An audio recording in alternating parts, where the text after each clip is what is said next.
వాగ్బలం ప్రేక్షకులకు నమస్కారం. మనకి మహాపర్వాలు విశేష పర్వాలు వస్తూ ఉంటాయి. అందులో కోటి సూర్యగ్రహణాల ఫలితం లభించాలి అంటే పుష్య అమావాస్య, మౌని అమావాస్య అంటాం. దీన్నే చొల్లంగి అమావాస్య అని కూడా అంటాం.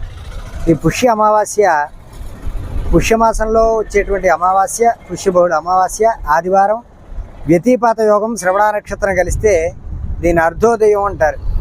ఇది కోటి సూర్యగ్రహణాలతోటి సమానమైనటువంటిది. అంత మహత్తరమైనటువంటి ఫలితం. ఆ సమయంలో దానం చేసినా, స్నానం చేసినా, తపస్సు చేసిన విశేషమైనటువంటి ఫలితం లభిస్తుంది.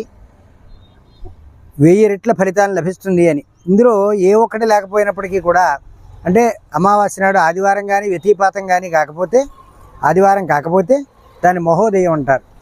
ఇలా ఈ పుష్య బహుళ అమావాస్యకి చొల్లంగి అమావాస్య అంటారు. అంటే నేలని గుల్ల చేసే సమయం అని కూడా.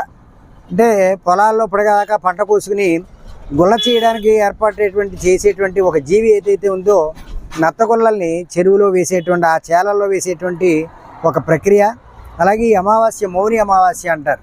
ఈ అమావాస్య నాడు చక్కగా స్నానం చేయడం వల్ల విశేషమైనటువంటి ఫలితం, అలాగే దానం చేయడం వల్ల గొప్పదైనటువంటి ఫలితం లభిస్తుంది అని.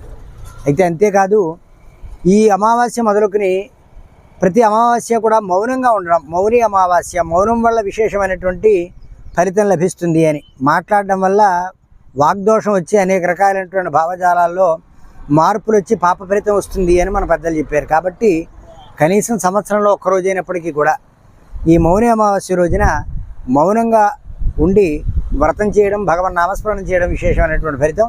సముద్ర స్నానం కానీ అథవా కనీసం నదీ స్నానం కానీ చేయడం చాలా విశేషం. మిత్రులారా, సబ్స్క్రైబ్ చేయండి.